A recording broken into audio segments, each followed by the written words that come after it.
Olá, internautas, sejam bem-vindos a mais um episódio do Pode Já, podcast do blog do Jamildo. Hoje, com uma figura, mais uma, né? Eu só chamo gente aqui agradabilíssima para a gente conversar. Obrigado. De forma descontraída. Minha câmera é aquela, né? A sua câmera é aquela. Boa. Mas, se quiser, você manda aqui, olha para um lado, olha para o outro. É muito bem-vindo, Alberto Feitosa, deputado estadual, não sei se vai ser federal, quem sabe também na próxima eleição. É uma pessoa sempre correta, sempre me tratou com muita dignidade, com muita atenção. Eu tenho o prazer de receber para conversar sobre política, sobre eleições, sobre o Brasil, sobre segurança, sobre Brasília. Seja muito, mas muito bem-vindo. Obrigado, Jamildo. Vou retribuir aí os elogios. Você disse que eu sempre tratei com muita atenção, com muita deferência. Eu acho que a gente corresponde ao que a gente de fato recebe. Você é um ícone na comunicação pernambucana. Você foi quem primeiro inaugurou esse negócio de blog. Essa é a grande verdade. Você é uma pessoa tida, inclusive, pela sua independência e sua imparcialidade, o que muito nos faz respeitar você. A gente vê que você realmente dá toda a deferência à sua excelência ao fato. E por isso que eu lhe dou toda a atenção, lhe tenho respeito e lhe admiro. Eu queria só fazer uma correção. Eu não fui exatamente o primeiro, mas o mais bonito e o mais inteligente. Olha, eu disse o mais bonito. Eu disse o primeiro porque foi o que eu comecei a ler primeiro, entendeu? Tô brincando. Depois vieram outros que a gente... Mas você, para mim, eu acho que foi o... Depois você disse quem foi o primeiro, eu não me lembro. Eu vou fazer propaganda nada. Outros. Olha, então é uma brincadeira para desanuviar. Deixa eu lhe perguntar sobre a oportunidade de contar um pouco assim do passado. A gente já conversou. Eu sei que você era um cara foda lá na PM, sempre foi. Ganhou uma luz nacional, aí foi sacaneado, se arretou e criou a primeira associação de oficiais. Depois liderou a primeira greve no governo Reis, se não estou equivocado. Você disse que não ia voltar muito passado, mas voltou profundamente. Mas aqui a gente tem uma hora aqui de bate-papo, então é importante que as pessoas, os jovens talvez não entendam. Você tem uma história na área de segurança. Eu me orgulho de tudo que eu fiz. É o seguinte, o que é que houve, né? Durante muito tempo, eu me dediquei ao esporte. Eu era, que a gente chamava de equitador, servia no regimento de cavalaria e praticava nos horários de final de semana e nos horários fora do expediente, eu praticava a prática da equitação, né? Fazia saltos, fazia também o cross country, que é aqueles saltos no campo, né? Que a velocidade é maior, a gente vê muito isso aqui até um pouco menos. Com barreira? Com barreira, certo? A cavalo. Uhum. E aí eu procuro me dedicar em tudo que eu faço. E aí ganhei uma certa notoriedade e fui chamado para ser instrutor da Escola de Equitação do Exército, que funcionava lá no Rio de Janeiro, em Realengo. E lá na Escola de Equitação eu fui o primeiro policial militar. Poxa, esse cara é policial militar, como ele foi para ser instrutor da Escola de Equitação do Exército? Acho que minha dedicação, meus resultados. E lá fui instrutor no ano 94, 95. Quando eu voltei, eu imaginava que voltaria para o regimento Dias Cardoso, o regimento de cavalaria, mas não. Quiseram, então, me mandar para servir no interior. E aí, eu de alguma forma, argumentei. Ficou ressentido, claro. Argumentei e disse que não achava justo, que eu tinha passado já 2 anos afastado do estado de Pernambuco, afastado de minha família, e que eu queria continuar fazendo aquilo que eu mais sabia, que eu mais aprendi, que foi treinar cavalos, aplicar o cavalo para o policiamento. Lá eu tive alunos da Polícia Militar de São Paulo, da Polícia do Estado de Janeiro, da Brigada Militar, de Minas Gerais, que eram muito maiores do que Pernambuco, que eu podia aplicar tudo isso, disseram que não. Que eu ia para o interior, nada demais com o interior, fui depois, né, depois de fazer o curso de aperfeiçoamento, mas que eu... Então você vai para o batalhão de choque. E isso eu vi que havia uma certa má gestão de pessoal, e aí começaram a vir muitas reclamações. Foi quando os cabos soldados fundaram a Associação de Cabos Soldados, 95, 96, 97, e aí nós criamos a Associação dos Oficiais Suplentes Sargentos, Eclodiu uma greve em Minas Gerais, greve das polícias militares, depois em outros estados, e veio para cá. Eu era o presidente da associação, tive que liderar a greve. Lideramos a greve, foi uma grande greve, histórica, 12 dias, histórica. Eu acho que tive muita sabedoria, mas tive muito também participação dos meus colegas coronéis, inclusive eu era capitão, mas meus colegas coronéis na época me apoiaram muito, me orientaram muito. A gente conseguiu encerrar a greve sem nenhum incidente maior, mas ficou um arranhão muito grande para as corporações militares. À época, o governador era Miguel Arraes, e que depois eu encontro com ele no aeroporto, eu já era superintendente do aeroporto, encontro com ele embarcando, e eu disse, eu vou falar com o doutor Arraes, que isso foi em 2004, então fazia muito tempo, né? E eu disse, eu vou falar com o doutor Arraes, quase 7 anos depois, né? Vou falar com o doutor Arraes. Doutor Arraes, o senhor lembra de mim? Achando que não lembrava, né? Uhum. O velho, me lembro muito bem, você é o líder daquela bagunça, né? Daí por diante a conversa foi muito curta, eu procurei encerrar, porque eu fiquei, inclusive, desconcertado. Mas ele disse uma coisa muito interessante, veja a coerência do falecido Arraes, né? Temos divergências ideológicas muito grandes, mas ele disse assim, eu disse, olha, eu lhe causei muitos transtornos no seu governo. Ele disse, causou sim, mas você estava defendendo os seus colegas e aquilo que você acredita. Eu compreendo. Bom, então eu me dei satisfeito e encerrei a conversa. É um grande depoimento, porque imagina o susto que ele toma, porque alguém que foi arrancado do palácio, de repente tem uma insubordinação na porta, pode ser muito desconfortável, né? Mas ao mesmo tempo esse reconhecimento é um paralelo, inclusive, com o Bolsonaro também, porque Bolsonaro naquele primeiro momento lá dele de caserna, ele também agitou pra cacete, né? Pra depois entrar na política. Vamos voltar um pouquinho atrás, né? Eu conheci o Bolsonaro exatamente em 88. Nesses movimentos de paredista? Ele tinha, inclusive, em 87, dado aquela famosa entrevista à Veja, lembra? Uhum. Pronto. E aí ele já era praticamente um ícone entre os militares. E o que é que eu fazia em 88? Eu estava na escola de equitação pela primeira vez, mas como aluno. Eu era tenente aluno. E então, Bolsonaro, naquele ano, ali tem um pouco da veia política. Meu pai também foi candidato a vereador, meu pai 2 vezes.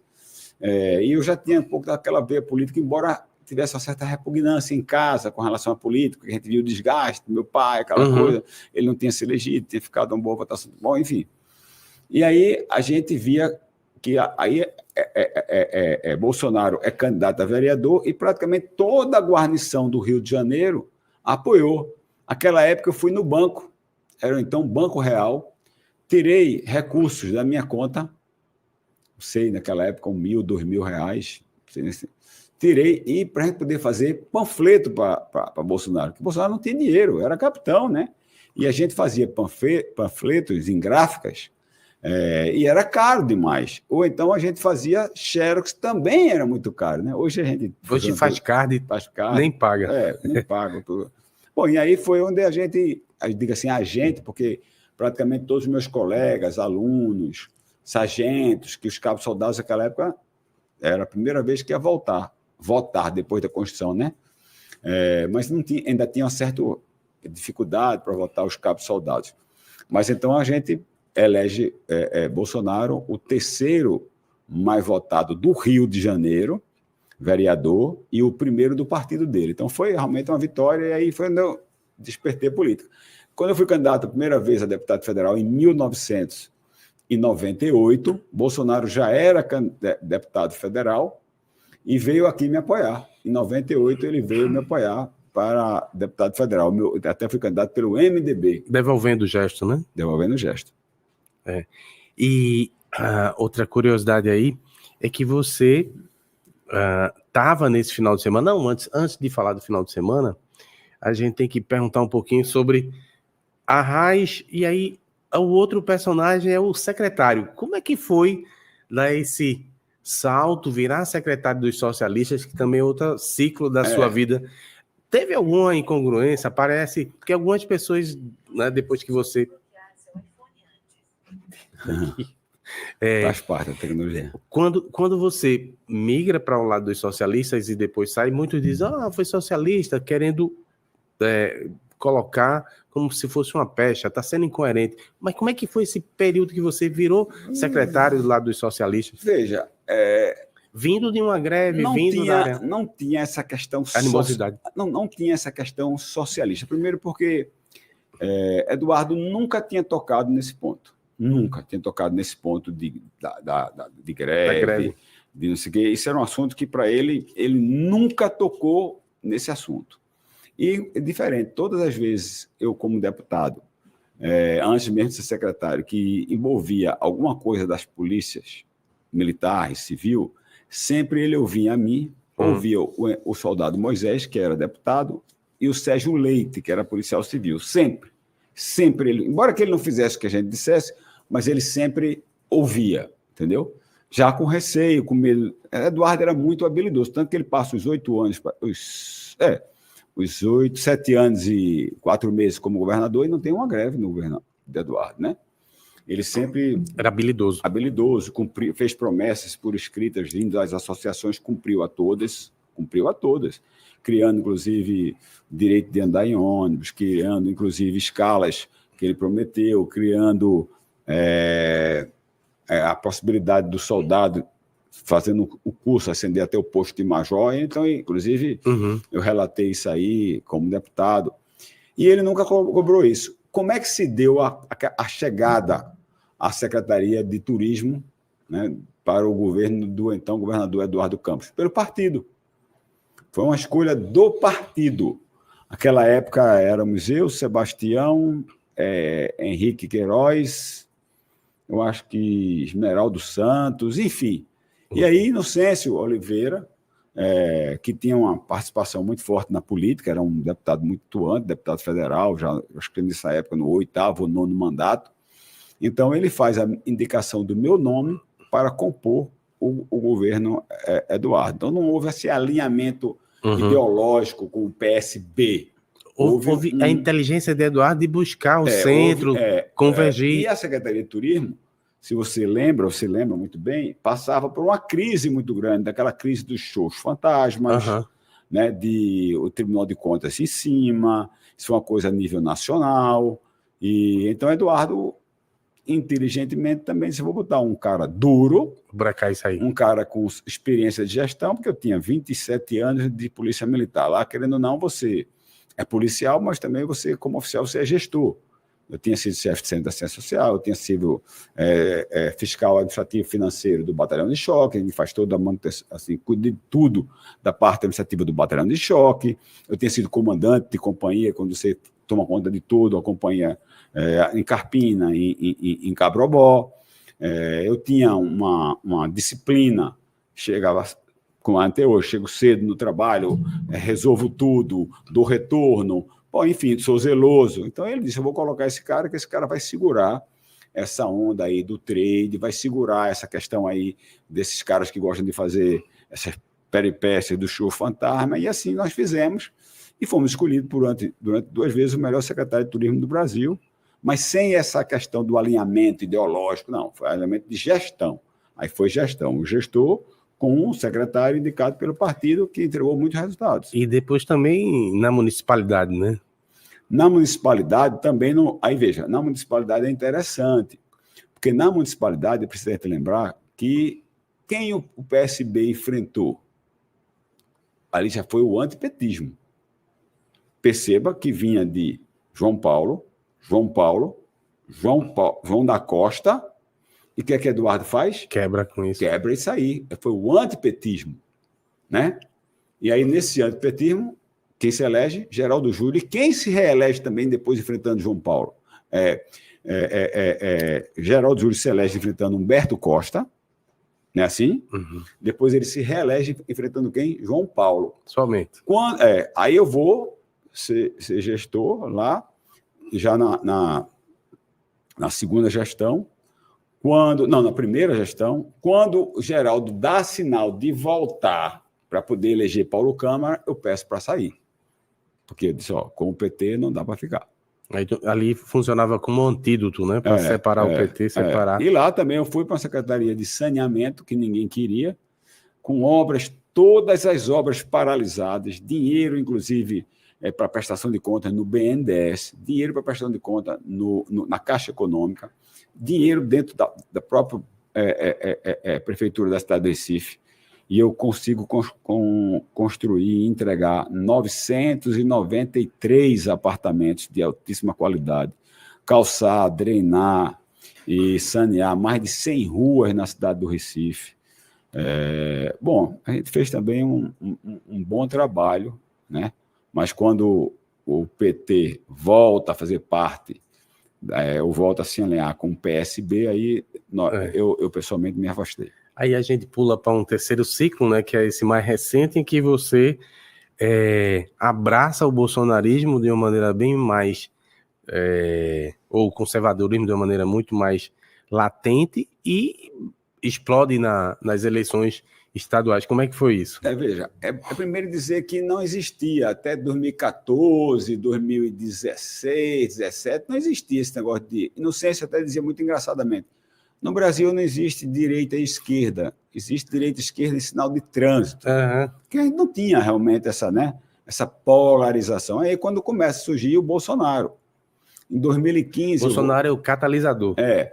E eu, todo esse período, eu ia na Câmara, encontrava com o Bolsonaro, encontrava com colegas da Escola de Equitação do Exército, encontrava com meus colegas da própria academia, e essa questão do conservadorismo, da disciplina, da hierarquia, dos valores da família, isso foi uma coisa que sempre pautou. Se você puxar meus projetos, por exemplo, eu sou autor da Lei de Combate ao Bullying nas escolas, eu sou autor em defesa... Bom, então, essas coisas da família, né?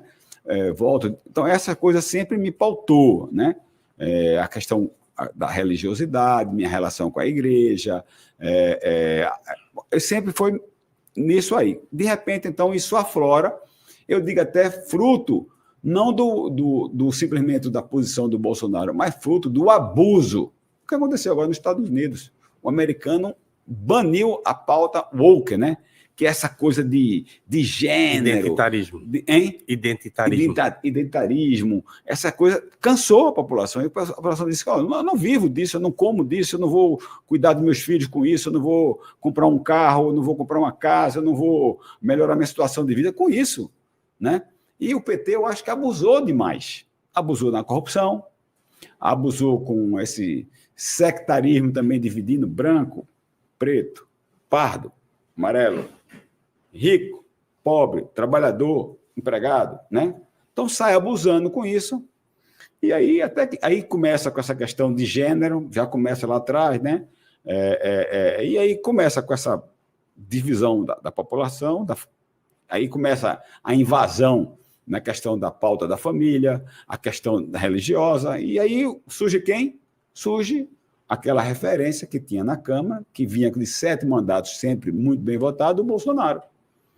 E o Bolsonaro diz que decide ser candidato a presidente da República, sim, a questão da segurança pública, direitos humanos, passando pano para quem comete crime, isso é da área de segurança, então começa também muita repressão com relação à atuação de policiais, hoje a população paga por isso. Eu vi agora, recentemente, um vídeo de uma pessoa que foi esfaqueada na porta do seu título, lá no Segundo Jardim Boa Viagem, no domingo de feriado. E quem aprendeu? É um menor, quem ia aprender esse menor? O menor saiu, entendeu? Então, veja, tráfico de droga ali. Então, aí surge o Bolsonaro. Surge o Bolsonaro dando apoio aos policiais, surge o Bolsonaro referendando a questão das polícias, surge o Bolsonaro defendendo os valores da família. E aí eu faço exatamente quando eu estava ali findando essa questão da prefeitura, eu faço então aí procuro o Bolsonaro. Pergunto se de fato ele vai ser candidato a presidente. Ele disse que estava analisando, eu tiro uma foto com ele, minha filha fazia intercâmbio nos Estados Unidos, é coisa engraçada. Bia, a mais velha, hoje tem 22 anos, ela tinha 15 para 16 anos, estava fazendo o estágio, intercâmbio nos Estados Unidos, e eu mando para ela uma foto que eu tirei com o Bolsonaro. Naquela época o WhatsApp não tinha limitação de disparo, né? Você saía marcando tudinho e pá! Pimba. Quando eu apertei, aí ela imediatamente do outro lado viu. lá com 2 horas de diferença, eu estava na Câmara. Eram as 5 horas da tarde, 3 horas da tarde, tinha acabado de chegar do colégio lá. Pai, tira a foto com esse homem, que esse homem é queima. Ela disse. A linguagem, né? Eu disse, não, ele é amigo do seu pai conhece ele desde 88, já ajudei ele para ser deputado, admiro ele, o trabalho dele, você vai conhecer ele melhor. E assim fiz. No dia da eleição, em 2018, veja, lá na frente, né? Ela me liga, pai, era o primeiro voto dela, pai, tu vai me levar para votar? Eu disse, vou. Eu posso votar com a camisa do Bolsonaro? Eu disse, você não disse que o Bolsonaro era queima, menina? Pai, aqui na escola todo mundo vai votar nele, minhas amigas vão votar nele. Então veja que essa pauta realmente mudou. E olha que ela era uma jovem mulher, né? Mas pela educação que recebeu. E elas vivem com a mãe. Eu já estava separado da mãe dela há quase 3 anos. Então, tanto que uma surpresa quando ela disse que ia votar no Bolsonaro, que eu divido muito bem, eu não interfiro no voto dos filhos, eu deixo que as pessoas façam as suas devidas escolhas. Então, eu ouvi isso dela, né? Então, foi tudo isso que fez com que... Sim, eu ia contar outra história, para encerrar, para a gente entrar na outra pergunta aí. Eu estou falando muito hoje. Tem uma coisa que é muito interessante, né?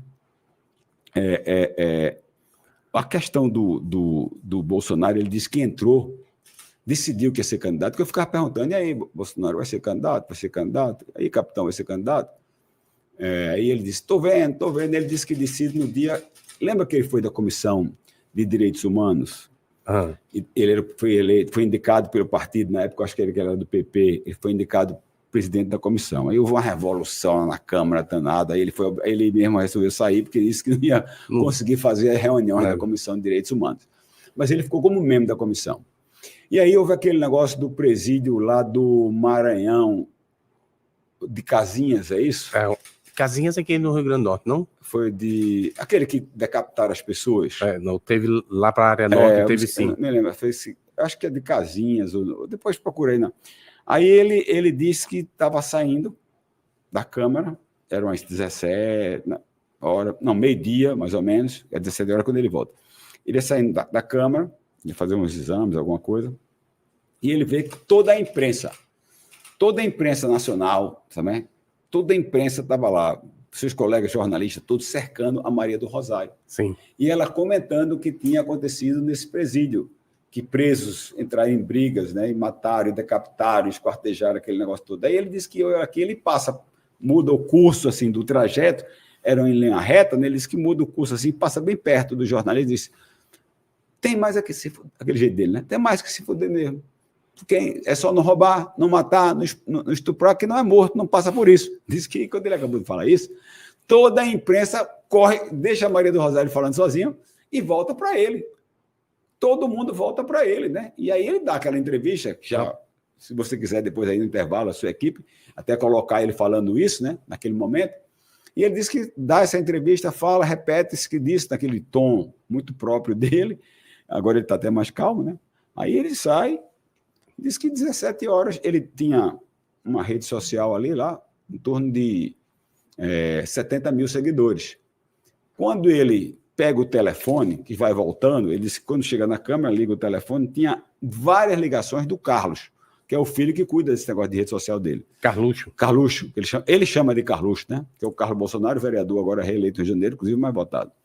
Ele disse que, olha, lá tem várias ligações. Ele disse, pô, aconteceu alguma coisa, porque ele está me ligando tantas vezes assim, ele liga, aí ele disse que o pai, você viu quantos seguidores você ganhou? Ele disse, não me explica, eu não sei o que é isso, rapaz. Ele disse assim, você tinha 70, está com 480 mil seguidores só dessa sua fala. Ele disse que ali decidiu que ia ser candidato a presidente da República. E o Carluxo tem uma participação muito grande aí, que já em 18, antes mesmo disso, ele fazia toda essa arrumação para a internet. Mas eu queria só voltar um pouquinho. Não é só para a internet. Tem um vídeo de Bolsonaro no meio do segundo turno, ele de short, com um blazer assim, né? Uma bacia de lavar roupa de alumínio, com uma lâmpada dentro, um gembrado, um pau de guarda-chuva, e ele tirando foto. Acho que ele recém-operado da facada, né? E ele tirando foto. A gente estava vendo aqui o making off, né? A foto dessa gravação, isso estoura nas redes sociais. Então, isso é a ideia do Carluxo, né? Mas é porque, assim, na internet, quanto mais tosco, melhor. Exatamente. Por incrível que pareça, não tem aquela coisa arrumadinha de televisão. Por falar nisso, a produção chegou aqui com um recado que a gente tem que pedir para o pessoal se inscrever no canal e dar o like. Não é like, é like. É like, né? É tudo em inglês agora. Ariano Suassuna quer adorar nisso, né? Diria que é like. É like, Olha, mas eu queria voltar um pouquinho, porque eu te conheço há muito tempo, eu sei que você sempre foi uma pessoa muito gentil, muito agradável, e na campanha transforma aquelas pautas mais polêmicas, e para algumas pessoas você cria um personagem. É isso mesmo? Não, veja, eu acho que, na verdade, Hamilton... Aquele que andava no Calhambeque... No Jeep. Na verdade, o Jeep é uma grande... Veja, esse Jeep existia muito antes de ser candidato. Tá? Então, eu pego minha esposa, Adele, dia de domingo, e ela é muito mais religiosa e muito mais de direita do que eu, e eu pego o Jeep, um domingo, boto uma bandeira do Brasil, e ela gosta desse negócio de Israel, ela pega... e botou uma bandeira de Israel. Eu saio antes da campanha com o Jeep. Rapaz, isso foi um sucesso. Esse Jeep foi um sucesso, porque ela pegou e fez isso. E aí, no meu aniversário, ela me dá uma jaqueta do Exército. Aí, meu primo até já faleceu, faleceu muito precocemente, e eu passo da casa, chamava ele Bebeto, ele era 2 anos mais novo que eu até, e eu passo da casa de Bebeto, então, bota os filhos em cima do Jeep. Então, o Jeep virou meio que um passeio, que meu avô até fazia de domingo com os netos. Eu acho que comprei o Jeep de um amigo meu, Henriques. Ele se apertou, comprou o Jeep de um leilão do Exército, eu recuperei o Jeep todo. Então, o Jeep já existia há muito tempo. E eu acho que essa identidade, essa forma impositiva com que o PT queria impor as pautas, que a esquerda queria impor as pautas, fez com que a sociedade reagisse. Vou contar uma coisa que todo mundo pode ter passado em casa já, Jamildo. Todas as vezes quando tinha reunião de família, tá certo? Eu ficava até um pouco acuado. E olha que eu já era parlamentar. Porque eu tinha algumas primas de segundo grau, eu tinha até algumas sobrinhas de minha irmã, que elas eram muito ligadas, essa questão de faculdade, essa questão dessas coisas, essas pautas, o woke, e todas as vezes eu me via até intimidade em falar. Uhum. Não falava muito. O Bolsonaro, ele ensinou a gente a reagir. O Bolsonaro, ele ressuscitou as cores verde e amarelo. Veja que a manifestação era toda bandeira vermelha, isso. Né, assim? Então ele começa a ressuscitar isso aí. Então eu comecei a me identificar com isso. Digo, é a minha formação. Tá certo? Eu fui de uma família, não vou dizer tradicional, mas minha mãe do lar, minha mãe costurava para poder aumentar a renda familiar. Meu pai é um engenheiro da Compesa, da Saner na época, engenheiro civil, e depois ficava ao final de semana fazendo projetos, ele era engenheiro civil calculista, né? Para poder melhorar a renda. A gente vivia a família, tinha hora para acordar, hora para tomar café, hora para almoçar, jantávamos juntos, rezávamos, íamos para a igreja, estudei em colégio salesiano. Então, essa coisa aflorou. Na verdade, aflorou. E a gente, então, começou essa reação, inclusive discussões mais calorosas em plenário, entendeu? Reações que, às vezes, até eu mesmo, é um personagem, não é um personagem. É a forma como eu tenho... E aí eu começo a ser cobrado sobre isso, aplaudido sobre isso, entendeu? Muito bem, tem que ser assim, tem que reagir, e aí começa a sociedade também a se multiplicar. E deu pipoco, né, de votos. E eu nem esperava. Eu gosto, estou contando muita história. No dia da eleição em 2022, eu saí de casa, fiquei monitorando como é que estava. Eu não vou para colégio eleitoral, onde você para votar, nem vou ficar andando pela rua muito, porque se acontecer um problema, você pode, inclusive, mais tarde, ser responsável por aquilo, perder até, né? Não ser diplomado. E aí eu fiquei monitorando. Houve a morte do marido de Raquel, tá lembrado? Isso. Antes foi nosso candidato a governador, tinha feito um café da manhã. Quando eu cheguei lá no café da manhã, estava aquele clima de fúnebre, porque a gente tinha pesquisa que antes, por conta do 22 de Bolsonaro, o 22 ia funcionar em antes, quando funcionou com o Gilson. Gilson, candidato a senador, teve quase o dobro de votos de antes. Mas a morte de Fernando, né, E a gente ficou ali naquele negócio, e depois eu comecei a monitorar como é que estavam as votações. A votação muito lenta em 2022. Lembra disso? Sim. Então, filas enormes, fui para o comitê. O comitê fica aqui no final da Mário Melo, eu fui lá para o comitê, e daqui a pouco chega um caminhãozinho pequeno com tela de LED, umas caixas de som, cadeira. Eu perguntei à Adele, minha mulher, o que é isso? Não, é para comemorar, para acompanhar a apuração e comemorar a sua eleição. Eu digo, o quê? Você está louca? Eu não tenho noção de quantos votos eu vou ter. Em eleições passadas, eu tinha 5 prefeitos, eu cheguei a ter 11 prefeitos. Não sei. E aí você foi mais por voto de opinião, não tinha estrutura, porque né? O Paulo Câmara me perseguiu, me tirou todos os prefeitos. Chegava o prefeito, vai votar em Feitosa, se votar em Feitosa não tem emenda liberada, se votar em Feitosa não tem nenhuma obra aí. Se você deixar de votar em Feitosa, votar em Joaquim Lira, foi o caso de jogo nessa área. Foi assim mesmo? Virou persona não grata? Foi. Votar em fulano, votar em Beltrano, Henrique, se você fizer, eu lhe dou essa obra. Faço o abastecimento da água da sua cidade. Entendeu? Então foi desse jeito. Eu saí perdendo os prefeitos e eu lá digo, amigo, cuide de sua cidade, eu estou noutra vibe agora, né? Usando a palavra em inglês. Estou no outro caminho agora, outra forma de fazer política. Não tenho como lhe ajudar, não tenho emenda parlamentar, não tenho cargo nenhum, não tenho espaço para ninguém, vai ser desse jeito, eu vou fazer política agora. Se eu estou alinhado com o Bolsonaro, eu tenho que agora agir igual a ele. E assim foi. E aí eu disse, olha, eu não tenho noção, então não vamos fazer isso aí, que eu posso ter os 30 mil votos que eu preciso para escapar ali, para ser o terceiro ou quarto do partido. A gente não achava que ia fazer quinto nunca. E posso também estourar. Mas até então, aí ela disse assim, sim, mas eu tenho certeza que você vai ganhar. Eu disse, e Bolsonaro? Que as pesquisas estão dizendo aí que pode perder no primeiro turno. Então, se eu ganhar e ele não ganhar, para mim vai ser do mesmo jeito. Não vamos fazer festa aqui, não. Então, essa foi eu estou contando a história, porque a história é a realidade de como eu não tinha capacidade de mensurar meus votos. Fecha as urnas, eu começo a visitar, a andar, e eu estou no alto, acho que eu estou no alto do refúgio, e aí toca o telefone da minha filha mais nova, a Luísa, tem 20, tinha na época 18. Pai, ela fala assim, sabe quando ela diz assim, pai... É alguma coisa séria. É alguma coisa séria. Cada um tem seu jeito, né? Ela fala assim, pai... Aí eu já deu aquele frio assim. Oi, Luca. Oi, Luísa. Oi, Luca. Pai, tu tá acompanhando a apuração? Aí eu disse, tô na rua ainda. Ela disse, acho bom tu acompanhar. Meu amigo, quando ela disse isso, eu fiquei nervoso, né? Eu disse assim, por quê? Ela disse, porque tu estás em segundo lugar. Eita. Aí eu disse, e quem está em primeiro? Ela disse, deixa eu olhar aqui. Jefferson Timóteo. Meu colega do Cabo, né? Do Cabo, mas eu nem sabia. Ele é conservador, era do PP, né? É, do PP, mas eu nem sabia quem era Jefferson Timóteo. Eu até conto essa história para ele também, brincando, que ele era assessor do prefeito, né? Que perdeu agora do Queco. O Queco colocou ele, fez filha. Um funcionário do Banco do Brasil, era uma pessoa bem pacata. Tranquilo, é um excelente colega lá. É um cara bom de palavra, bom de conversar, esclarecido. Eu disse, filha, esse rapaz, pai, eu nem conhece. Deve ser uma localidade aí. Está com quantos por cento de votos apurados? Ela disse, pai, está com menos de 1%. Mas tu está em segundo lugar.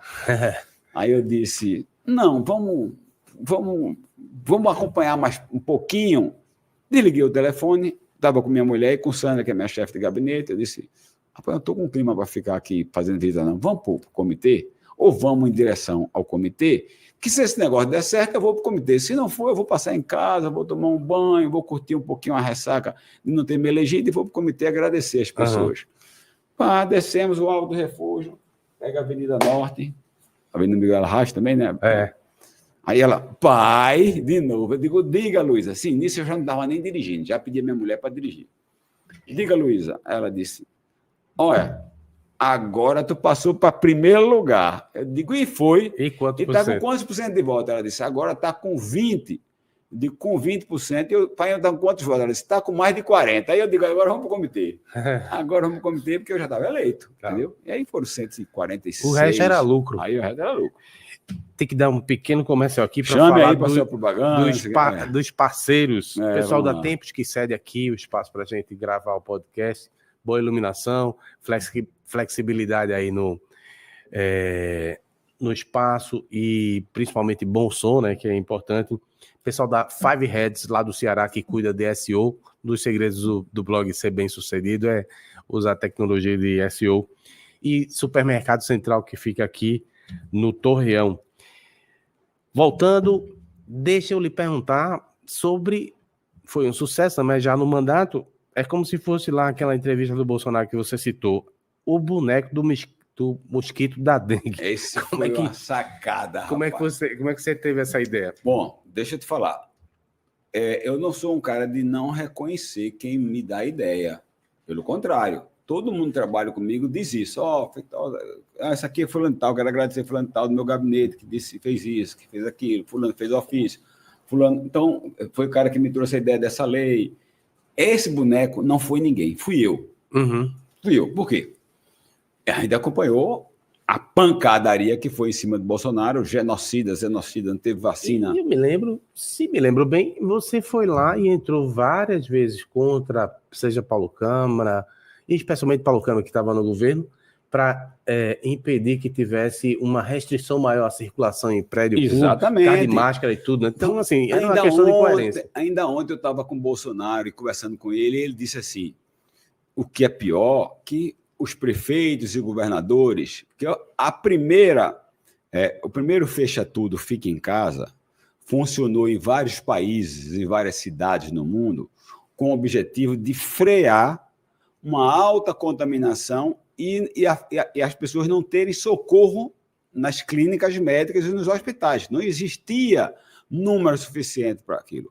Passado, esfriado, atenuado a taxa de contaminação e de necessidade de ir para os hospitais, e a ampliação de leis também que foi feita com a ajuda muito forte do governo federal, não tinha mais de continuar com essa política, entendeu? E a economia estava sofrendo. E as pessoas, se não fosse o auxílio de R$600, as pessoas estavam passando de fato necessidade. Os R$600, o Bolsonaro pagar 70% da folha de pagamento, e tantas outras coisas que eu digo a ele até que ele explorou muito mal na campanha isso, né? Uhum. Redução de impostos, empréstimos a fundo perdido. Quem salvou, veja que a única economia que sai recuperada pós-pandemia, se eu não estou enganado, é a Noruega e o Brasil. Só 2 economias saíram. O resto saiu tudo destruída, esfacelada. Até mesmo a economia americana, que hoje é uma das maiores potências econômicas do mundo, né? Bom, mas as outras... Então, veja bem. Então, passadas... E eu criticava muito. Tem que flexibilizar. Não esqueça de voltar para o mosquito. Vou voltar. Veja também, quem está falando da dengue... Veja também outra coisa. Nós fomos, do G20, nós fomos o último país a voltar para a sala de aula. Veja que coisa absurda. Estamos agora na reunião do G20, acabou outra. Então, veja, o último. Então, isso tudo tem impacto na vida das pessoas. Os alunos passaram... Então, veja, e Bolsonaro foi muito... Não comprou vacina, mentira. Teve vacina para todo mundo, só não que a gente defendia que não era obrigado a tomar. Eu não tomei. Porque a gente está vendo aí, bom, isso é uma coisa que a gente vai ter uma discussão só para um programa de um ano. Bom, e aí eu ficava, poxa, e a dengue? Uma doença transmitida por um mosquito, que existe há mais de 10 anos, que agora tem uma vacina, que ninguém cobra, que quadruplicou o número de pessoas infectadas, que quintuplicou o número de mortos, não é assim? E que ninguém está falando nada. E que o governo Lula é totalmente incompetente. E que é mais grave. Tinham 400 mil agentes sanitários que ele deixou prescrever o contrato. Imagine 400 mil agentes, 420 e poucos mil, que deixou prescrever o contrato. Agentes federais que tinham a finalidade de fazer políticas educacionais, de cuidar, de botar aquele negócio do fumacê, o pozinho lá, não é isso? E se reduziu em 61% a verba de propaganda para também educação de combate à dengue. Lembra que a gente via na televisão? Está na época do mosquito da dengue, não deixe água no jarro, tire água do pneu. Você viu isso aí? Não viu essa campanha. A campanha publicitária de combate e prevenção à dengue sumiu da televisão, sumiu dos blogs, sumiu de tudo. Por quê? O governo pegou esse dinheiro e transferiu para outras coisas. Qual foi, eu não sei. Já estava em ajuste fiscal, porque realmente eu não me lembro. Não, isso foi antes, né? Isso foi antes agora, foi em 2022, né? Não, 2023. Foi antes, o ajuste fiscal, o arroxo maior é agora. A gente pode falar sobre isso também, que o Lula não consegue nem mandar os ministros para fazer esse ajuste. Então eu digo, pô, não é possível. E aí eu fiquei, e a dengue. Aí eu disse, eu vou fazer um mosquito com a cara do Lula. Aí eu disse que era Luiz Dengue, sabe? Aí Gilson Machado disse que Luiz Dengue é Presidengue. Então amigo, foi parceria. Foi. O nome. Eu mandei fazer o mosquito numa caixa bem grande e deixei lá no gabinete. Passou lá uns 15 dias o mosquito ainda sem aparecer, de aparição pública. Incubando, né? Incubando. Por quê? Porque eu queria chegar a 1 milhão de contaminados. Eu queria chegar a 1 milhão de contaminados. Quando eu chego de manhã... Tu é muito marqueteiro, viu? Hein? Tu é muito marqueteiro. Não, porque tem que ter uma coisa de impacto, né? E aí eu cheguei, era uma quinta-feira. A melhor notícia é quando? Para render. Quinta, né? É. Aí eu peguei e disse, Paula, assessora de imprensa, sua amiga, disse, Paula, quantos infectados hoje? Aí ela disse 978 mil, mas está dando uma média de 40 a 45 mil. Eu disse, vai ser hoje. Me deu o Presidengue. Botei num saco plástico preto. Fui mais cedo para o plenário. Botei debaixo do púlpito. E ninguém percebeu. Se fosse uma bomba... a bomba explodia. E aí, estou lá, né? Me inscrevi para falar. Eu sabia que não podia mostrar aquilo no plenário, né? Gerava uma dúvida no regimento. Uhum. Comecei a falar, a dengue, Chegou Brasil, chega hoje a 1 milhão, não sei o que lá, e isso tudo é culpa. Aí isso que eu disse, né? Falta de política do governo, falta de verba de publicidade, isso tem cara e tem nome. E a cara está aqui, eu me baixo. E quando eu me baixo, minha filha, a Luísa, diz assim, pai, eu pensei que tu fosse trocar de roupa. Porque a gente assiste show né? O cara troca de roupa, né? Eu pensei, aí surge tu com aquele boneco com o nariz bem grande, né? Que era o Presidengue. E aí, então, foi o Trend Top, né? Sim? Foi. Quinta, sexta, sábado, domingo, segunda, quase a semana toda. A partir do Metrópolis. Ó, caiu numa bolha hoje em dia. A gente gravou. E ainda está lá, ainda está fixado. Quem está acompanhando é @Coronel Alberto Feitosa. Se você for lá no meu Instagram, está fixado. É o primeiro ou segundo card lá que está fixado. É impressionante realmente a força de Bolsonaro e da direita nas redes. A gente fez uma entrevista com ele lá, eu e Aldo, na CBN, e a gente gravou um pedaço específico falando... Sim, lembra? E um pedaço específico falando sobre o Nordeste. Gravamos no TikTok, inclusive convidar os amigos, a gente tá lá no TikTok também. Você no TikTok, a gente tem cabelo branco no TikTok, pô. E 7 mil já tem no TikTok. E aí eu gravei e jogamos lá 155 mil. 155 mil, ou seja, é um alcance danado. Falando nisso, vamos voltar à vaca fria, como se dizia antigamente. Você falou aí em Gilson Machado. Ele saiu muito bem dessas eleições aqui no Recife, conseguiu uma musculatura que até então não tinha. Aí queria que você viesse uma avaliação da campanha dele, mas já quero lhe provocar falando, vem 2026, vocês podem ter candidato próprio pelo partido, faria uma diferença, ajudaria Bolsonaro de alguma maneira ou não? Olha, no caso, primeiro eu concordo... Só para complementar, vocês já não tiveram junto com Raquel, que é do mesmo campo ali de forças, aparentemente, né? Nem em Caruaru, nem aqui no Recife. Então, será que pode juntar em 2026 ou não? Veja, primeiro eu quero ratificar o que você disse, confirmar o que você disse com relação à campanha de Gilson aqui no Recife. 14, 15%, onde praticamente não houve eleição. João ficou solto, a própria governadora não foi para a rua. Se ela tivesse feito metade do que ela fez no segundo turno em Olinda, metade do que ela fez em Paulista, metade do que ela fez então em Caruaru, eu acho que tinha tido eleição aqui, né? O que faltou a gente foi eleição, foi movimento.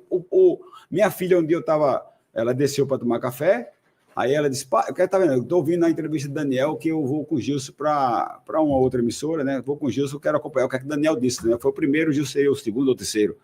Pai, não perde tempo, o João já ganhou. Eu disse, mas o que quer dizer com isso? Não, pai, eu não vou votar em João, mas ele já ganhou. Então, veja, as pessoas já tinham a concepção, a ideia de que não adiantava nada, porque ele ganhou. E ele segurou a campanha, e a campanha ficou segura, e a gente tem sem muito pouca estrutura, problema interno no partido, sem recursos, e a gente vai para segundo lugar. Tem 4 vezes mais votos do que o candidato da governadora, que não era um candidato desconhecido, era um candidato que era secretário de Estado de Raquel, a vice era secretária de Estado também. Veja, 2 secretários de Estado do atual governo. Tinha um cara que já tinha sido candidato a prefeito do Recife 2 vezes, era candidato pela 3ª vez, era deputado federal de 2 mandatos, 2 mandatos de deputado estadual, 2 mandatos de vereador. Então, veja, esse cara tem menos de 4% dos votos. E a gente tem 15%, é a força do bolsonarismo. Então, primeiro eu quero ratificar isso. E eu fui no casamento com o Gilson sábado, ele parece um popstar. Todo mundo era um casamento de uma pessoa que casou com uma jovem do interior, e o pessoal do interior veio, todo mundo pediu para tirar foto. Pediu para tirar 10 fotos com ele, pediu para tirar 5 comigo, mas ele é muito mais, entendeu? Então, isso aí nos dá musculatura com a força de Bolsonaro, com essa referência da eleição do Trump, porque a gente pensa que não, mas tudo que ocorre lá, desce cá. Não é assim? Sobretudo hoje com isso aqui. Então, veja o que o americano fez. O americano votou no presidente, que viu que não dava, voltando essa questão, né? Tem uma pesquisa, até depois eu vou te mandar. Você gosta muito de ler, você me indica bons livros e boas leituras. Eu li uma pesquisa que foi feita pela faculdade de Stanley, ele mostrando onde é que a Kamala Harris, onde é que os republicanos, onde é que os democratas perderam. Eles perderam porque ficaram nesse negócio de meio ambiente, racismo, pauta LGBTQIA+, gênero, perderam para... O Steve Bannon já pregava isso desde sempre, né? Pronto, então eles perderam e o americano disse, eu não vivo, não como, não trabalho disso. Sabe quem ouviu o Steve Bannon? Foi o próprio João Campos, que disse, não, vamos tratar de coisas concretas, quem pode fazer coisas concretas e entregas concretas. Não tiro o mérito de João. Mas você está rodeando, não disse que ele vai ser candidato. Não, calma, vou chegar lá. Então, veja. E aí a gente vê isso tudo acontecer. Então, nessa eleição, as pessoas vão votar sim no presidente. Eu não acredito, estão falando agora que teve um bocado de coisa, que ele pode ficar inelegível, pode ser preso. Se prender, eu acho que é muito bom para a gente. Porque aí ele pode ser candidato, inclusive, preso, né? Porque é uma coisa, não tem nada a ver com outra, se não for julgado, o trânsito julgado até o final, como pode também ele indicar um outro, né? Mais radical ainda, porque ele preso vai subir muito mais essa temperatura e vai influenciar nos votos majoritários. Então, eu acho que aqui em Pernambuco, nós vamos sim eleger um senador. Porque o que é que houve, Jamildo? Onde é que houve disputa nos municípios? Quando o PT disputava com o PL. O PT só começou a ir para o segundo turno, ou só teve disputa, quando o candidato era do PL. E muitas vezes não era por questão dos candidatos, era o PT contra o PL. Sim, Bolsonaro contra polarização. Lula. E essa polarização vai chegar aqui na segunda eleição, em 26, muito forte. E isso vai fazer... Perceba que todos os candidatos... E o melhor nome é o Gilson. Para governo, eu não sei, porque Bolsonaro investe muito nessa questão do Senado. Ele tem um olhar de ter entre 42 a 50 senadores. Então, você está dizendo que ele pode ser senador de Raquel? Ele pode ser... Não, veja, a questão de Raquel vai depender de como Raquel se comporta. Agora, ela botou uma pessoa do PT no governo, deu uma declaração que o PSDB é contrário ao partido dela, que não faz oposição a Lula, já dando sinal também, ó, o PSDB pode não me interessar, vou o PSD, eu fico mais ali ao centro. Pode ser uma estratégia. Certo? Ontem nós tivemos com o Bolsonaro quase até 11 horas da noite. Queria saber, conte-me tudo. Vou chegar para responder perguntas, depois você faz perguntas que você quer pontualmente, que você gosta de fazer perguntas mais pontuais. E a gente levantou, ó, vai colocar candidato a governador, se não tiver um nome competitivo é melhor a gente não colocar, mas o que nos interessa mesmo é fazer o presidente da República, e o Senado, que eu acho que se a eleição fosse hoje, Bolsonaro ganharia, tá certo? Senado e Câmara Federal e deputado estadual. Nós temos hoje 4 do PL, podemos chegar ao 5º, mesmo tendo uma vaga a menos, e temos 5 hoje na Assembleia, podemos chegar ao 6º ou até, quem sabe, o 7º. Todo mundo dizia que a gente só ia fazer 2 na Câmara Municipal. Fizemos 4, né? 4 e quase faz o 5º se não tivesse tanta interferência na campanha, tanta briga interna, teríamos feito o 5º, faltou 700 e poucos votos só na legenda para o Nilson Pereira entrar. Então, é isso que a gente desenha. Nós vamos ter, então, esse foco. Feitosa vai ser candidata a quem? A quê? Hoje, eu gosto de ser deputado estadual. Qualidade de vida... Mas pode receber uma missão. Qualidade de vida, desempenho parlamentar. Hoje eu sei, não querendo fazer missa de corpo, mas você sabe, sou um cara que influencia as decisões na Assembleia, sou um cara que sou ouvido, pela própria idade, pela dedicação, pelo tempo de mandato, estou no meu 5º mandato. Então, eu não tenho essa aspiração de ser candidato a deputado federal, não é uma coisa que eu... Mas hoje eu já coloco isso em pauta, na minha cabeça. Uhum. Mas como resolver essa questão de 26 com a briga que vocês têm aí? No PL, uma boa parte do partido estava se engalfinhando com o Anderson, aí teve reclamação de fundo partidário. Esse é um ponto, o outro foi só para tratar, porque eu recebi a notícia que ele veio aqui para o Nordeste, eu pensei que ele ia passar uma semana tratando de política. Não, foi pescar. E a parte da imprensa achou que ele estava dando aquele cacete todinho em Lula na segunda-feira porque estava com ciúme do G20. Como é que vocês trataram isso lá? Rapaz, presta atenção. O G20, nós rimos muito ontem e agradecemos muito a Janja. A Janja fez tudo o que a gente precisava fazer para descredenciar e para manchar, macular, para mostrar verdadeiramente o que é o governo Lula. A Janja assuou o nariz, com a mão sem lenço. A Janja... Como é que a Janja diz aquilo do Elon Musk?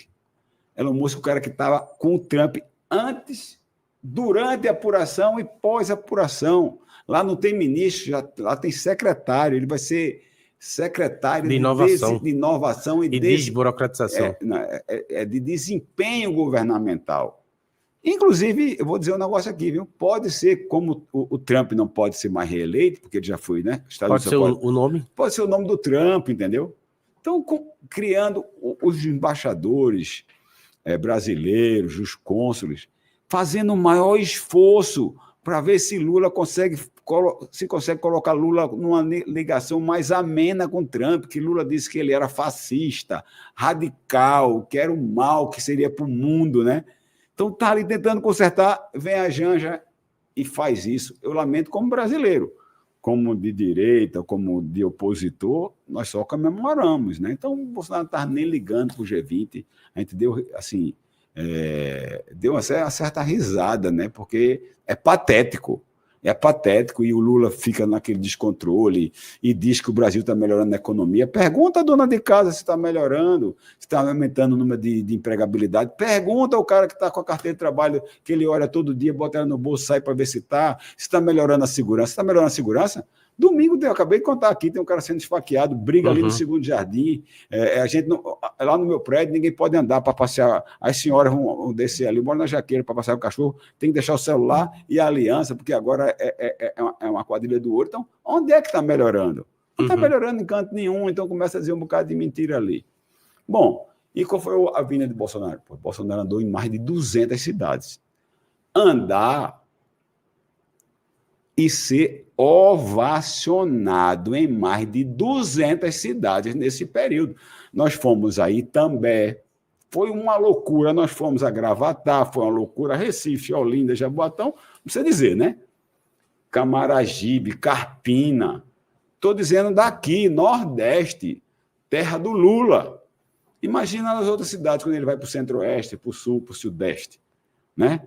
Então, Fortaleza foi conforme foi, ganhamos em Aracaju, ganhamos em Maceió, endurecemos o jogo em Fortaleza, entendeu? Então, a gente, depois de ter feito tudo isso, eu acho que ele tem direito a 5 dias de descanso, não tem? Então, ele foi para descansar, mas vazou, queria chegar em Maceió, o aeroporto de Maceió estava daquele jeito que as redes sociais mostraram, né? Ele fez uma fala lá rápida de 4 minutos, depois foi e reuniu as principais lideranças no almoço, lá na praia no litoral de Alagoas, né? Oxe, me fugiu o nome da praia ali, vizinho a Maragogi, né? Na pousada que ele está. E aí ele reuniu... É a pousada de Gilson? É a pousada de Gilson. Ele reuniu as principais lideranças ali do de Alagoas e de Pernambuco. Eu estava lá e fiquei depois conversando com ele até 11h30 da noite. Terminamos o dia comendo pizza, que é o que ele mais gosta, né? Pizza e pastel, nunca vi. Perfeito.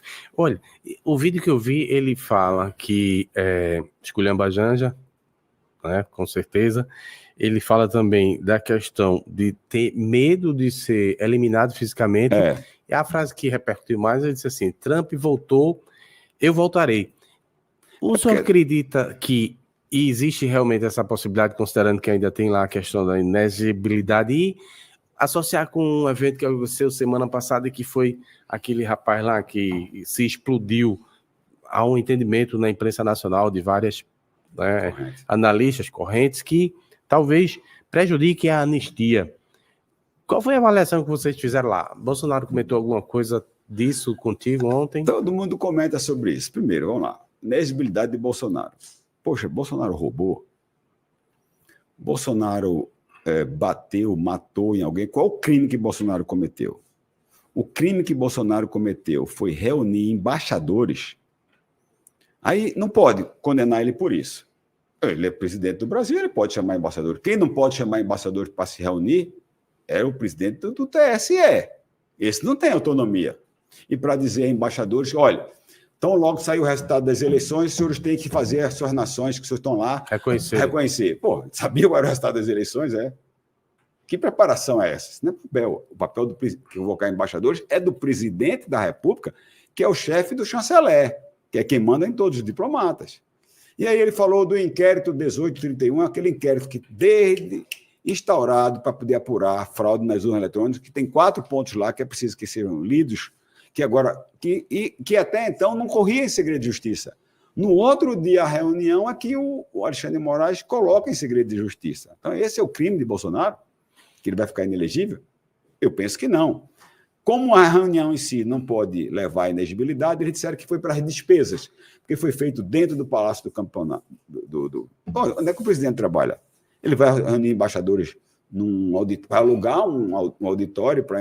A governadora não pode reunir os secretários dentro do Palácio. Ela reúne aonde? Vai alugar o centro de convenções? Ela reúne no jardim do Palácio, muitas vezes deputados, todo mundo não é lá? Uhum. Não é lá? Inclusive com almoço, às vezes, com café, com lanche, não é lá? É lá. Bom, mas as despesas. A despesa, tu mandou para o TCU. A despesa foram R$40 mil. O TCU já disse, a gente não audita nada, nem a Polícia Federal, que seja menos de tantas unidades de referência, que na época era R$81 mil. Então já voltou. Então não tem nada com relação a isso. Mas missão dada, missão cumprida. Né? Outro crime, ter participado do 7 de setembro. Eu estava lá. O Bolsonaro fez 2 atividades em Brasília e uma em São Paulo à tarde. A de Brasília, de manhã, ele vai, hasteamento da bandeira, toma café com as pessoas mais próximas, tá certo? No Alvorada, no Palácio do Alvorada, vai até ao hasteamento, ele se despoja do paletó e vai participar do 7 de setembro, que era um mundaréu de gente, num trio elétrico pago pelo pastor Silas Malafaia. Onde é que está o crime? Onde é que está o crime? Porque era 7 de setembro? Sim, depois ele pega um avião, vai a São Paulo, e eu estava também, eu fui para São Paulo com ele, estava lá. Esse São Paulo exorbitou, que ele fez várias críticas, ele né? fez várias críticas, depois escreveu aquela carta, que ali eu achei que ele ia se acabar, poucas pessoas ficaram com ele ali, tá certo? Eu fui o que fiquei, eu sigo a orientação do capitão, bom, enfim. Então, depois de tudo isso, então esses 2 crimes pelos quais Bolsonaro... Depois vem o golpe, minuta de golpe. Cadê a minuta? Outra coisa, Hamilton, se a gente se reunir aqui, você, Gustavo, disse assim, vamos matar Pedro. Isso não é crime.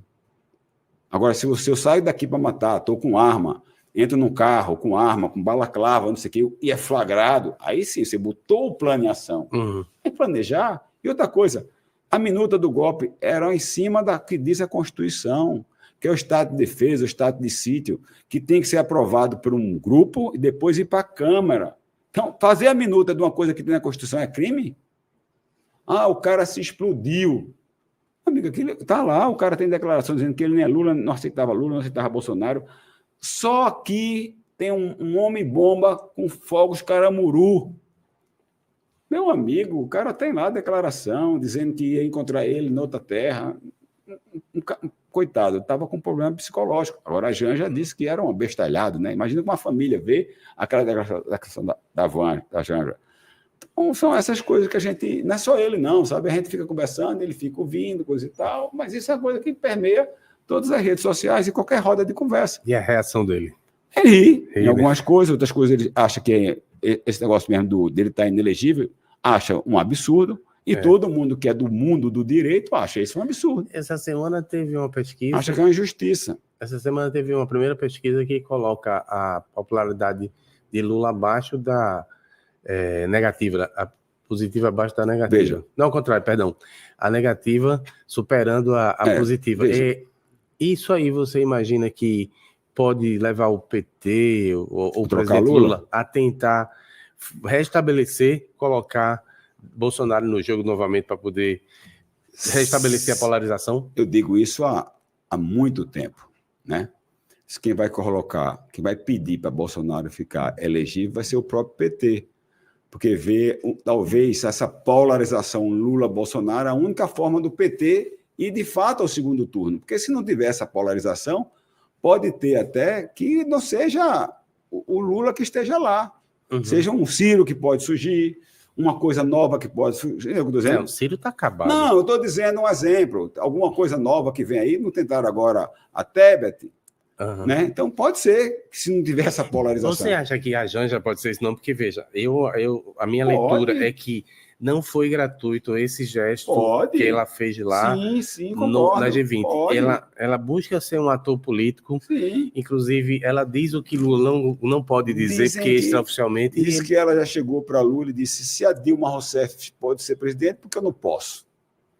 Não, já dizem que ela diz isso para Lula, né? Alguém comentou isso inclusive lá. E esse negócio de atentado, dele temer pela vida que ele disse ontem no aeroporto, aí a gente, quando entrou no carro, ficou... Eu fui no outro carro, não fui com ele, na verdade. Aí a gente ficou, poxa, ele vai falar um negócio desse... Dá ideia.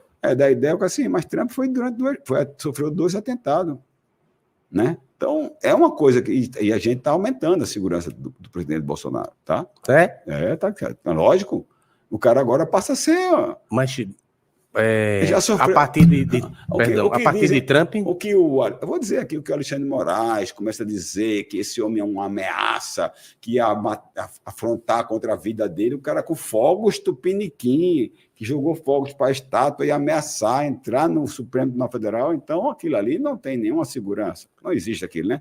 Agora, o Trump levou tiro, né? E pegou outro cara com arma, né? E o Bolsonaro levou uma facada. Isso sim é um atentado e que foi um lobo solitário, né? Mas deixa eu entender, porque ele tem a equipe da Polícia Federal, seria uma equipe extra... Ele tem a equipe da Polícia Federal, não. Ele tem a equipe... Não, todo ex-presidente tem direito, né? Mas não ele tem direito a um número, no caso de Bolsonaro... Eu queria entender o reforço, vem de onde? É do Exército, é das Forças Armadas, é a BIM, né? A BIM. Eu acho que é da segurança aquelas pessoas que servem ao presidente, elas são subordinadas ao Palácio do Planalto. Entendeu? Elas fazem parte assim como o Temer tem, assim como a Dilma tem, então os ex-presidentes têm. Tem, mas você está falando de reforço. Reforço é alguma coisa que vem além do que já tem. Como houve com o Trump, né? Você lembra que teve uma grande discussão que havia um círculo de até tantos metros de proteção do Trump, porque ele era candidato a presidente, e como ex-presidente ele tinha um cerco ainda maior, né?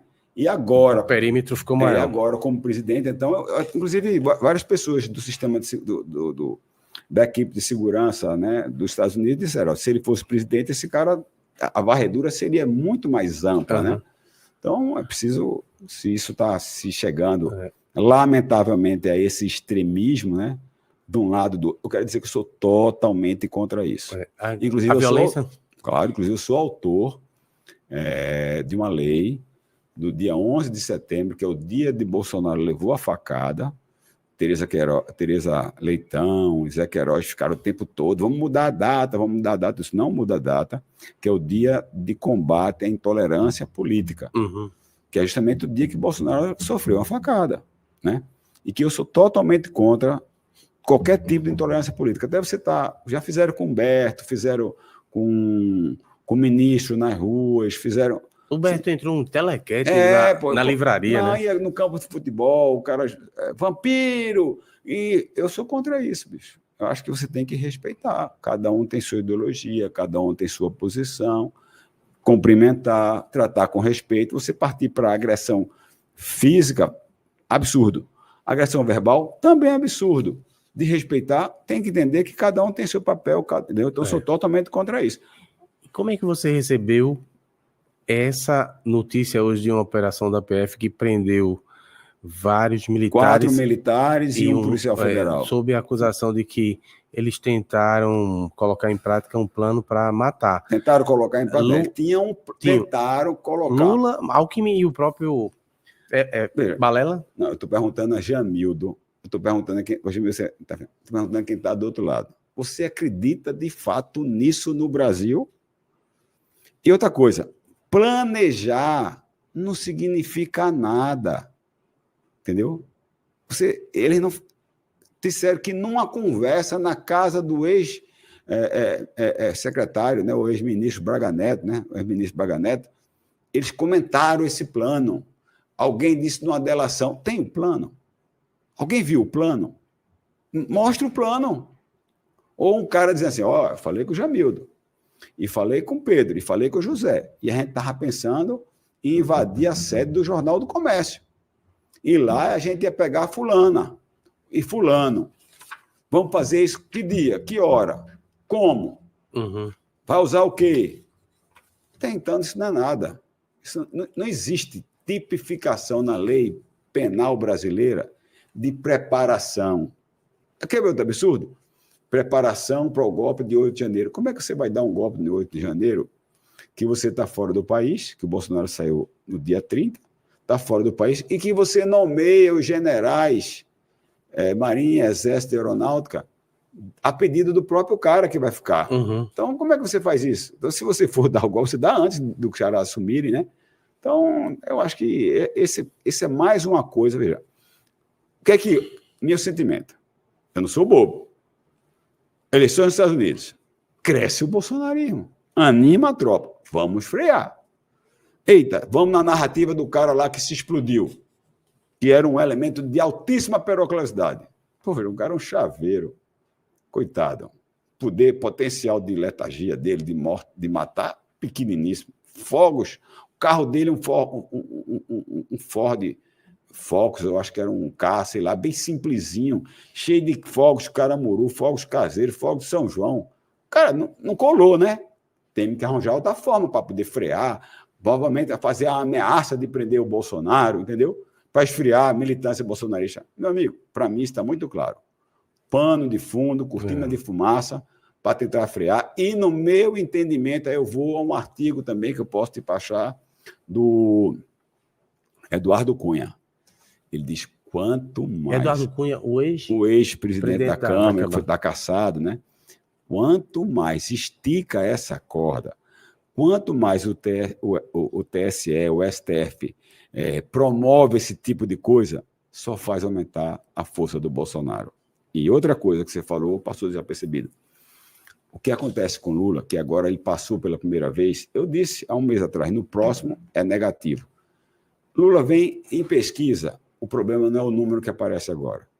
Pesquisa eu analiso assim... Não, a tendência. A tendência. Então, Lula vem em tendência de queda desde março de 2023. 1 ponto, 1 ponto, 1 ponto, 3 pontos, 1 ponto, 1 ponto, 1 ponto. A hora, a curva cruzou e não tem mais jeito. Uhum. O colega, seu jornalista daqui de Pernambuco, o Paulo, o nome, né? Foram lá a Brasília. E alguém conseguiu, então, fazer uma audiência com eles dentro do Planalto, do Palácio do Planalto. E eles são os caras que estão agora nesse negócio, não é tão assim, não é tão antigo na atividade como você. E eles só tinham frequentado o Palácio na época do Bolsonaro. Esse deputado, é fim de feira. O Palácio esvaziado. Os ministros que conversam com a gente, dizendo assim, a gente não vai fazer contenção de gasto, não. Já não tem dinheiro para nada. O próprio general Tomás disse que todo o recurso que recebe nos quartéis para dar as 3 refeições aos soldados é R$ 11,70. Você, com R$ 11,70, consegue alimentar alguém 3 refeições por dia? Então, não tem mais o que conter. E outra coisa, Lula não manda nos ministros, não. Lula não tem... Quem manda nos ministros são os presidentes de partidos. Quem manda nos ministros é o Arthur Lira e o Pacheco, que é quem os indica. Então, o governo é refém. Eu queria lhe perguntar, porque ainda foi apresentado, da sua área de atuação, foi apresentada recentemente a PEC da segurança. Ao que parece, o PT está buscando algum protagonismo, mas a direita não vai abrir mão. Sai alguma coisa disso aí? Olha, não passa. Resumidamente, que a gente está quase nos finalmente. Não passa porque a gente viu o que é que Maduro fez. Maduro criou uma milícia com agentes, exatamente. E aí, pega esse exemplo, tá certo? E quer aplicar no Brasil. Não passa. Não passa. Olha, a direita não vota, o centro-direita não vota, o centro não vota, e se brincar, o próprio centro-esquerda não vota. Que muitos deputados do PT já deixaram de acompanhar, inclusive, votação colocada lá. O PSOL tem sido o partido mais fiel. Nem todos os deputados do PT têm votado nessas doidices. Perfeito. Deixa eu terminar aqui de uma maneira menos indigesta, a gente falando de tanta confusão. Não, mas para mim é tudo... O plano que deu certo foi o plano de Ariano Suassuna. Não sei se você lembra, ele em um certo momento ligou para todos os paraibanos que moravam aqui no Recife. Se a gente precisa se encontrar, precisa conversar para tomar algumas decisões. Mas qual é o objetivo desse plano? Olha, nós precisamos, né, nos reunir, nos fortalecer, porque os recifenses estão querendo tomar o Recife de nós. E você há de convir, depois de passar todos esses anos, o Recife é dos paraibanos. Né? Paraibano para tudo que é lado. Você é paraibano? Eu não, a minha família é de... a minha família vem... Já ele dá o ter cidadão. Não, a minha família vem lá de uma cidade chamada Engado Bacamarte, mas eu não tenho, assim... Bacamarte. Nem sou violento para usar Bacamarte. Depois pesquise isso, só para ficar aqui... Disse que um amigo meu foi agora em Portugal, ele é colecionador de Fusca. Aí o cara, ele perguntou ao motorista, tem Fusca? Quase que o motorista entra em pânico, porque estava ele mais 3 pessoas no carro. O cara disse, Fusca? Não, aqui não tem Fusca, não sei o que. Aí ele disse, não, o que Fusca, que significa? Fusca disse lá que Fusca lá é arma, é pistola. Aí ele disse, não, rapaz, Fusca no Brasil é o carro. Aí mostrou o carro dele com o nomezinho Fusca, sabe? Você falou agora, como é? Engado Bacamarte. Sabe? Então... Muito obrigado pela atenção, pelo carinho. Nada. Suas considerações finais. Nada, a gente termina aqui da forma como foi, né? Já que você falou de Ariano, uma vez ele fez uma palestra lá no Tribunal de Justiça, e eu estava lá, e ele disse que acham que as pessoas são loucas, né? E que ele, num dia no sanatório, disse que não tem ninguém, nem mesmo no sanatório, tem gente tão louca que seja boba. Porque tem essa história do cara que se explodiu, essa história do golpe, essa história dos 4 agora militares. Pô, cara, tudo força especial, uma das melhores referências do Exército, entrar numa coisa dessa. Tal do que de preto. Então, essa é coisa de história de para que doido, né? Para que alguém que seja bobo vai acreditar. E a Ariane disse que nem mesmo no sanatório é assim. Ele disse que um dia tinha uma obra no sanatório, né? E as pessoas ficam arrumando atividade para o cara se ocupar, né?